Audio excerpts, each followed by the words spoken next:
নারীরা কারো আপন হতে পারে না। নারীদের অনেক দোষ। ছোটবেলা থেকে মেয়েদের বাধ্যবাধকতায় আটকে রাখে। এদিকে যাওয়া যাবে না, ওদিকে যাওয়া যাবে না, এটা করা যাবে না, ওটা করা যাবে না। লোকেরা খারাপ বলবে, মন্দ বলবে, লোকের কথা ভেবে বাড়ি থেকে বের হয় মেয়েদের জন্য বিপজ্জনক। ছেলেদের ক্ষেত্রে কিন্তু এটা নয়। ছেলেদের রাত 12টায় বের হলেও কোনো সমস্যা নেই, আর বেশি রাত করে বাড়িতে ফিরলেও কোনো দোষ নেই। মেয়েদের জন্য সব কিছু নিয়ম। আর পড়ে রইল শ্বশুরবাড়ির কথা। মেয়েদের বিয়ে হলে তো আর দোষের শেষ নেই, পায়ে পায়ে দোষ। তারপর যদি মেয়েদের বাপের বাড়ি একটু গরিব হয়, তাহলে তো তার জীবন নরক বানিয়ে ছেড়ে দেয়। মেয়েদের জীবন অনেক কঠিন। মেয়ে হয় এত সহজ নয়। ভাগ্য যদি অনেক ভালো হয়, ভাগ্য করে যদি ভালো স্বামী পাওয়া যায়, তাহলে সে নারী কিছুটা শান্তির মুখ দেখে। তারপর তার কথা শোনার ক্ষেত্রে মাপ নেই।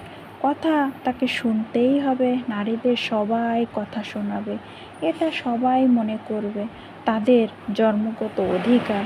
কিন্তু তারা এটা একবারও চিন্তা করবে না, তাকে কথা শোনালে তারও খারাপ লাগা ভালো লাগা থাকতে পারে। তার আর বাঁচতে ইচ্ছা করে না, সবাইকে ছেড়ে চলে যায়। নারী মানে সবাই মনে করে রোবট। রোবট দিয়ে যা কিছু তাই করানো যায়, যা কিছু শোনানো যায়। এই যন্ত্রের কোনো খারাপ লাগা ভালো লাগা থাকতে নেই। যখন যা মন চায়, যখন যা হুকুম করবে সব মেনে নেবে, শুধু করবে, কিন্তু কোনো উত্তর দেবে না, কোনো কাজে না বলবে না, ভালো লাগা থাকবে না, খারাপ লাগা থাকবে না।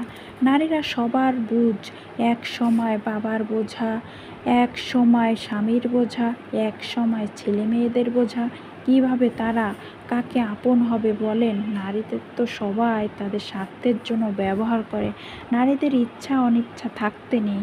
তারা কোনো ভুল করতে পারবে না, কারণ তারা তো রোবট, তারা তো মেয়ে, তারা তো নারী। তাদের কোনো বিশ্রাম নেই, নেই কোনো ক্লান্তি।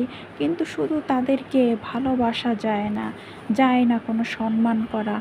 বাবা বলেন, মা বলেন, আর ছেলে মেয়ে বলেন, আর স্বামী বলেন, তাদেরকে কেউ কথা শোনাতে বাদ রাখে না।